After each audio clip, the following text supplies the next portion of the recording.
3 largos años esperamos para el regreso de los Avengers a la pantalla grande después de esa primera entrega que vimos en 2012 y que hasta la fecha sigue siendo una de las 3 películas más taquilleras de la historia. Ahora con el estreno de Avengers Age of Ultron es inevitable preguntarse, ¿valió la pena la espera? ¿Es esta película mejor o al menos igual de buena que la anterior? Todo esto y más se los cuento en esta reseña, pero les advierto que tiene spoilers. ¿Es una buena película? Definitivamente sí, pero es mejor que la anterior. En lo personal creo que en muchos aspectos es mejor, pero en el plano general no. Es muy difícil superar esa sensación de emoción que sentimos en la primera película al ver por fin al equipo reunido. Así que en esta secuela tenemos menos de esos momentos, pero tenemos una historia más consistente y más compleja, con un desarrollo de personajes aún mayor y además con una trama que va avanzando y que se siente como un puente entre lo que tenemos ahora en la fase 2 con este final y lo que veremos en la fase 3, que será más cósmico y con problemas que van más allá de salvar la Tierra. En esta película vemos que ya hay más sinergia en el equipo y que saben luchar juntos, es decir, que se ayudan entre ellos para generar mejores ataques. Pero se encuentran aún lejos de ser un equipo consolidado, y en esta película vemos grandes diferencias en la personalidad de los integrantes del equipo. Lo interesante es que estos pequeños roces cada vez son más grandes y más evidentes, así que esto deja la mesa puesta para Captain America Civil War. Como es costumbre en Joss Whedon, es brillante desarrollando personajes. La verdad es bastante impresionante que en solo 142 minutos puede juntar a casi todos los personajes y héroes que hemos visto en todas las películas del universo cinematográfico de Marvel y hacer que funcione.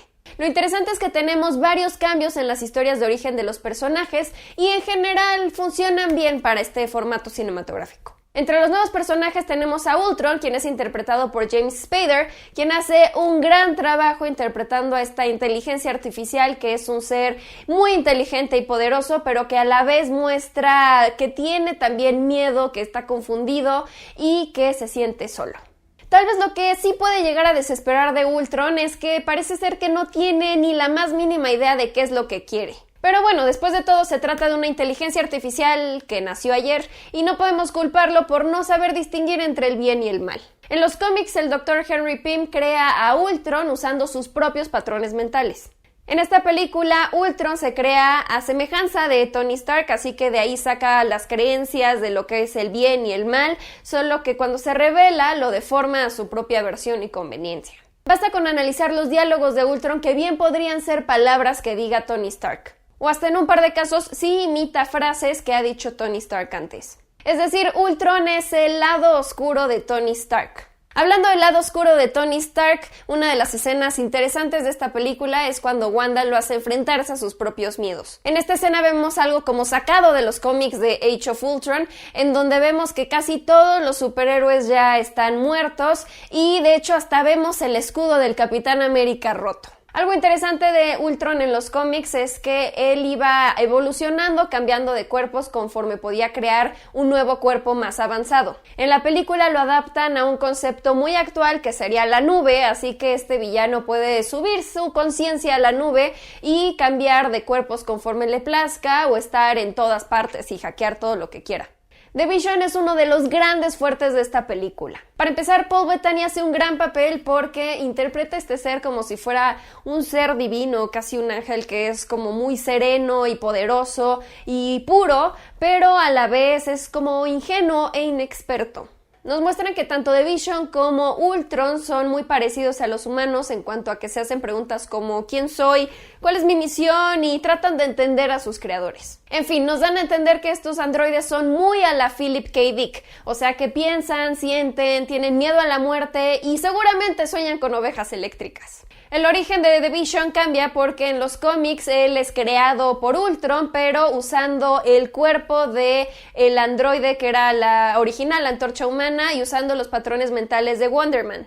En esta ocasión usa Vibranium y la tecnología de regeneración de tejidos de la Dra. Cho. Algo que me pareció muy interesante es cuando este cuerpo inerte de The Vision está ya en el laboratorio de la Torre Avengers y se le da vida no a través de la tecnología, sino a través de un trueno creado por Thor. Esto me recordó a una de las obras pioneras de la ciencia ficción con una de las inteligencias artificiales más famosas de todos los tiempos, o sea, Frankenstein de Mary Shelley.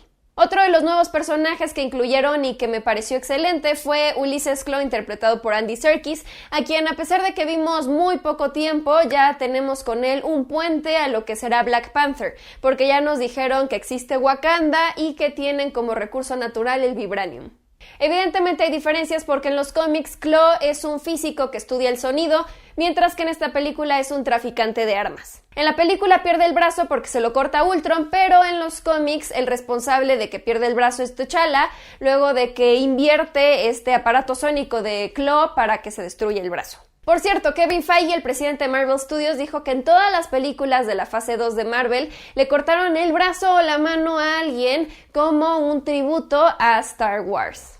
Y obviamente también tenemos a los gemelos Maximoff como nuevos personajes. Por un lado, Quicksilver es muy difícil no compararlo con el Quicksilver de X-Men Days of Future Past. El Quicksilver de Avengers se parece muchísimo más físicamente al de los cómics, pero el Quicksilver de X-Men Days of Future Past es mucho más carismático y tiene más personalidad, y hasta sus habilidades parecen ser más poderosas. Yo diría que este es el personaje menos desarrollado de la película porque no sabemos mucho de él, su personalidad parece ser bastante soso y nada más es muy engreído con este jueguito que tiene con Hawkeye y sobreprotector de su hermana Wanda. Así que si tuviera que escoger, me quedo con el Quicksilver de X-Men Days of Future Past. Por otro lado, la Scarlet Witch que vemos en esta película parece ser más tímida e insegura de lo que vemos en los cómics. Pero por otro lado, es muy satisfactorio poder ver toda la gama de poderes que tiene y que ahorita apenas está empezando, pero que con el tiempo se volverá muy poderosa, así que solo tiene que desarrollarlos más. Muy sutilmente, pero ya empezamos a ver que Scarlet Witch muestra cierta curiosidad hacia The Vision. En cuanto al origen de estos personajes, son los que más sufrieron cambios porque tuvieron que quitar toda esta historia de los mutantes hijos de Magneto debido a la cuestión que tienen de derechos compartidos con Fox. En la película viven en un lugar llamado Sokovia, mientras que en los cómics viven en uno llamado Trancia. ¿Será que Fox también tiene los derechos sobre el nombre de ese país? Algo que mejoró a comparación de la primera película son los efectos especiales, y aunque sí, la primera tenía grandes efectos, esta tiene aún mejores. Específicamente podemos verlo en ese paneo, o sea, cuando la cámara va alrededor de todo el equipo, que es parecido a la escena épica que vimos en la primera película, pero en esta ocasión vemos a todo el equipo peleando contra los secuaces de Ultron y demostrando cada uno sus poderes. Para mí es la mejor escena de la película. Por otro lado, la escena del Hulkbuster contra Hulk es tan maravillosa como lo pudimos imaginar. Algo curioso es que ahí hay un easter egg de Archie. Recordarán que en la película le dicen Verónica al Hulkbuster. Joss Whedon dijo que si en los cómics Hulk ya tiene a una Betty que lo pueda calmar, cuando no está Betty hay que tener a una Verónica que pueda hacerlo. Algo que me gustó mucho es que por fin le hicieron justicia a Hawkeye, dándole más peso en la historia y demostrando que sus habilidades van mucho más allá de solo un simple arco y flechas. Hawkeye prueba que es una pieza clave en el equipo porque trata de brindar ese lado humano. Él es la roca, la estabilidad y el balance del equipo. En cuanto a los puntos en contra de la película, creo que hubo algunas decisiones un poco forzadas. Por un lado, la muerte de Quicksilver me pareció innecesaria y ni siquiera creo que sea tan impactante. La pregunta es, ¿revivirán al personaje? Digo, en los cómics siempre reviven personajes y podría ser tal vez que lo traigan de vuelta para Inhumans, a lo mejor y lo echan en las nieblas terrígenas y revive, quién sabe.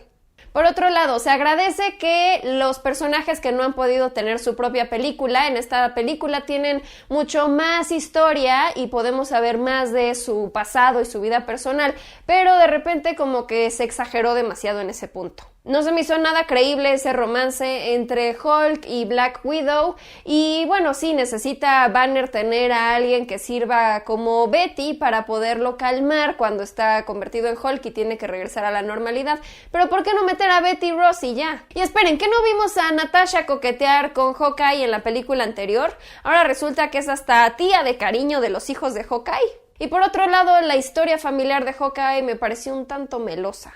Age of Ultron demuestra que para entender todo el universo cinematográfico de Marvel tienes que ver también las series y no solo las películas. El ejemplo más claro es el de Hydra. La última vez que supimos sobre Hydra en las películas fue en Captain America: The Winter Soldier, donde esto cambió por completo toda la dinámica del universo cinematográfico y parecía que no iban a poder salir de esa muy fácilmente. En Agents of S.H.I.E.L.D. han estado dándole seguimiento a todo el caso de Hydra, pero si no ves la serie y solo ves las películas, pasamos de tener en Winter Soldier a un Hydra casi invencible a ahora tenerlo en Age of Ultron, donde en los primeros 15 minutos Hydra ya es historia. Así que si no sigues Agents of S.H.I.E.L.D. piensas... y ya, así de fácil. Continuando con el humor de Whedon, tenemos escenas grandiosas como la de los Avengers tratando de levantar Mjolnir, que es una escena equivalente a lo que vimos de los Avengers comiendo shawarmas en la escena postcréditos de la primera. Es muy emocionante el que Thor ya sabe la existencia de las gemas del infinito y el gran poder que tienen. Esto nos deja todo preparado para Avengers Infinity War 1 y 2. Al final sí resultaron ciertas las teorías de la piedra que tenía The Vision en la frente, que es una gema, y también el cetro de Loki era una gema, aunque bueno, no sabíamos que eran la misma.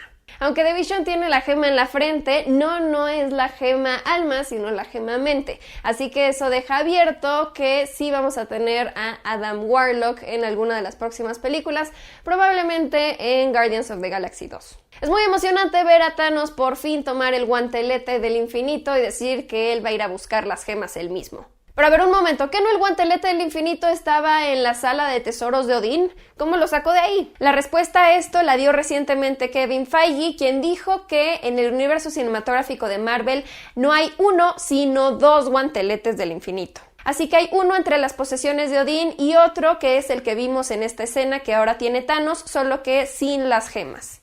Yo no sé ustedes, pero al ver a Hulk al final en una nave solito yendo hacia algún lugar donde no pueda lastimar a nadie, me recordó a Planet Hulk. Sí, bueno, esta nave es un avión, no es una nave espacial, así que no puede ir a otros planetas. Y ya se ha dicho que por el momento no puede haber una película de Planet Hulk o una película de Hulk en solitario, porque esto sigue siendo parte de los derechos que tiene Universal. Pero bueno, la esperanza es lo último que muere. En conclusión, Avengers Age of Ultron es una gran película con la presentación de nuevos personajes que forma un excelente puente entre la fase 2 y la 3. Sin embargo, para mí no superó Avengers 1. Pero bueno, también hay que considerar que la primera película de Avengers fue el final de la fase 1, por eso fue tan grande y épico. Pero esta película de Age of Ultron es solo como un puente porque no es el final de la 2. El final lo veremos hasta Ant-Man. Pero en fin, ustedes díganme qué les pareció a ustedes, ¿les gustó más la 1 o la 2? ¿Cumplió sus expectativas? Díganme en los comentarios. Para más reseñas geeks y cosas nerds, métanse a extraordinaire.com, síganos en redes sociales, suscríbanse al canal para ver más videos como este cada semana y nos vemos en el próximo video. Yo soy Paola del Castillo, adiós. ¡Mua!